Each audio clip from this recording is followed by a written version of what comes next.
To channel maths concept academy. मेरा नाम रवि। मैं आपके लिए मैथमेटिकल कंटेंट और साथ ही साथ केवीएस की अपडेट लेके आता हूं। तो हमने एक सीरीज स्टार्ट कर रखी है जिसका नाम है डेली वोकैब। मैं पहले भी कह चुका हूं केवीएस पीआरटी को संदर्भ में रख रहा हूं और बाकी सारे पेपर भी ऐसे ही होते हैं। केवीएस पीआरटी में 4 से 5 नंबर आपके वोकैब के हैं, ठीक है ना। तो अब हम डेट 12 में आ गए या फिर 13 में होंगे, अभी देख लेना, मैं एग्जैक्टली भूल गया हूं, ठीक है ना। चलो, तो हम स्टार्ट कर रहे हैं रूट वर्ड से। रूट वर्ड जैसे ही खत्म हो जाएंगे फिर हम किस में आएंगे, वन वर्ड सब्स्टिट्यूट में। और ये सारे जो भी मैं करा रहा हूं, रूट वर्ड हो चाहे वन वर्ड सब्स्टिट्यूट हो, ये सिर्फ एग्जाम ओरिएंटेड है, दाएं बाएं के नहीं है, ठीक है ना। उसके बाद फिर बहुत सारी और चीजें करेंगे जिससे वोकैब सेक्शन को अच्छा कर सके, ठीक है ना। तो पहला रूट वर्ड आज आपके पास है, that is called eu. Eu, it is called good या फिर वेल, अच्छा। तो पहला इससे बनता है क्या, पहला बनता है ईयू फेमिज्म। यूफेमिज्म मतलब मृदुल शब्द, यूजिंग इन ऑफेंसिव वर्ड, या कह सकते हो यूजिंग गुड वर्ड्स, अच्छे शब्दों का इस्तेमाल करना, ठीक है ना। इसका दूसरा वर्ड जो हमारे पास आ रहा है दैट इज कॉल्ड यूफोनियस। यूफोनियस इसका मतलब है हैविंग प्लेजेंट साउंड। फोन, ये तो सुना है फोन, ये फोन वर्ड होता है साउंड के लिए। जैसे कहते हैं ग्रामोफोन, है ना, ऐसे बहुत सारे होते हैं। होमोफोन। तो यूफोनियस मतलब होता है हैविंग अ प्लेजेंट साउंड, मतलब आपकी आवाज मधुर होना। ये है, आप देखो दोनों में अंतर समझना। यूफेमिज्म होता है अच्छे शब्दों का इस्तेमाल करना, प्यारे शब्दों का इस्तेमाल करना। यूफोनियस होता है आपकी आवाज प्यारी होना। अगला होता है यूफोरिया। EUPHORIA, यूफोरिया मतलब होता है फीलिंग ऑफ वेलबींग, मतलब अच्छा महसूस होना।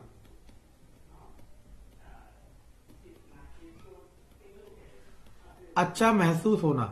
तो हमारे दोस्त थे, जब भी हम कैंटीन में जाके समोसा खाते थे तो मैंने इस वर्ड को कैसे याद किया था, या कहीं पे भी तो कहते थे कैसा लग रहा है, मैं कहता था आई फील यूफोरिया। तो मुझे ये वर्ड याद हो गया।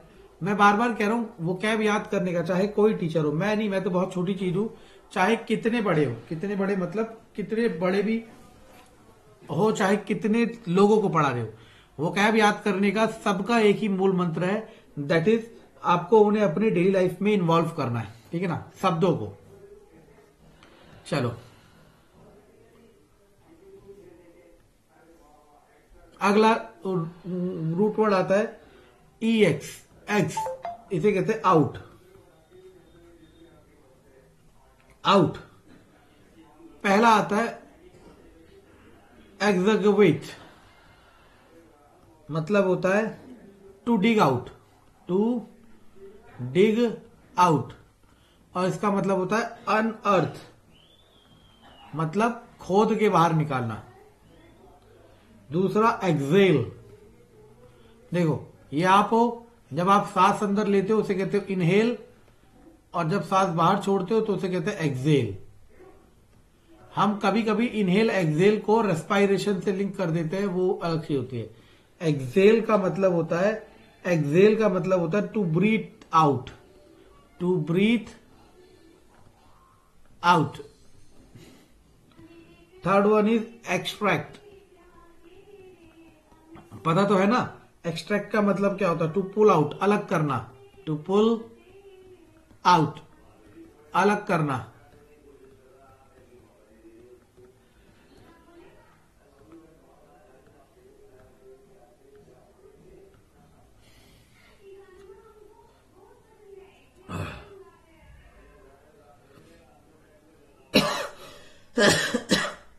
अगला आता है एथनो। एथनो का मतलब होता है रेस या फिर पीपल, लोग। तो इसमें पहला होता है एथनिक। एथनिक एथनिक को कहते हैं, वैसे एथिक्स तो एक अलग चीज होता है, एथनिक का मतलब होता है pertaining to a defined group of people, that is जातीय। इंग्लिश में लिख देता हूं, pertaining to a defined group of people. दूसरा एथनोसेंट्रिक, तो इसका मतलब होता है focusing on the ethnicity of people, लोगों की जातीयता पर ध्यान देना, मतलब जातिवाद करना, ठीक है ना, ऐसे कह सकता हूं, जातिवाद करना। मैं इससे पर्सनली एक लाइन कह देता हूं जिससे हो सकता है आप लोगों में से कई नाराज हुए। I don't believe in ethnicity.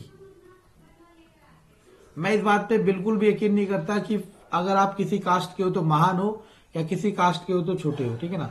Cast, धर्म, देश डिफाइन ही नहीं करता, इंसान डिफाइन करता है अपने कर्मों से कि वो कहां पहुंचेगा, ठीक है ना। अगला आता है दैट इज एथनोलॉजी।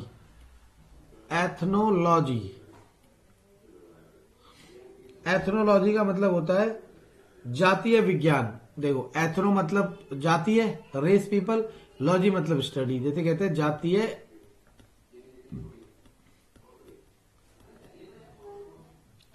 जातीय विज्ञान, the science of people and races, the science of people and races, ठीक है ना।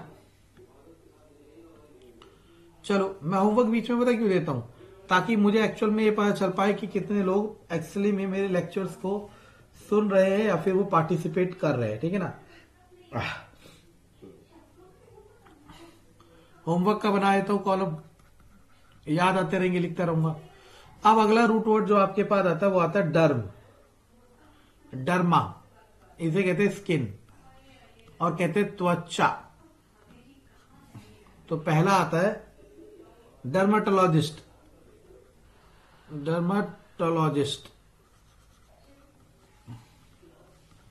नाम से ही समझ आ रहा है।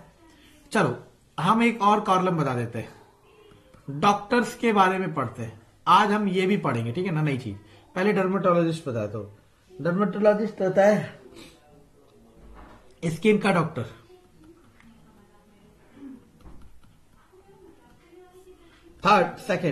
Second is पैकिडर्म। इसका मतलब होता है मोटी चमड़ी वाला जानवर, मोटी चमड़ी या त्वचा वाला जानवर। मैंने तो ऐसे ही करा था, हमारी क्लास में एक लड़का था, हमारा दोस्त, नाम नहीं बताएंगे, ठीक है ना। वो सुन की अनसुनी करता था, तो हमने उसे कह दिया था पैकिडाउन, क्योंकि आम भाषा में तो हम मोटी त्वचा या मोटी चमड़ी वाला उसे कहते हैं ना जो सुन के अनसुनी करता है। लेकिन आप याद रखना कि गैंडा पैकिडर्म है, हाथी पैकिडर्म है। डर्माटिटिस मतलब त्वचा जलन।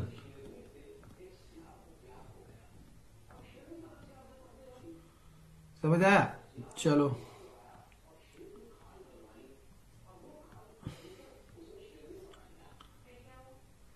रोज डेली करो, कोई आपको हार्ड एंड फास्ट नहीं करना, बस समझना है, ठीक है ना, कि क्या हम कह रहे हैं, क्या होता है, वगैरह वगैरह, ठीक है ना।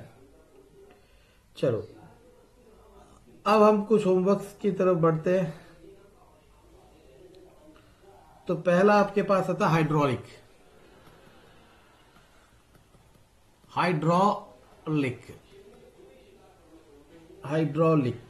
ओके, ठीक है ना। अगला आता है एक्सट्रोवर्ट। एक आता है ऑप्टिमिस्ट। एक आता है पैसिमिस्ट।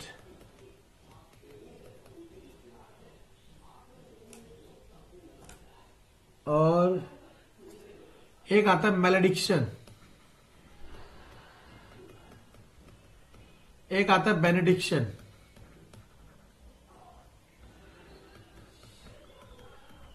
एक आता है चलो छोड़ो, एक होता है मैग्नीलोकेंट,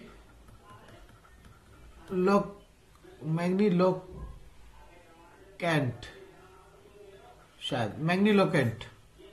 ये सारे क्या है बच्चों, आपके होमवर्क है।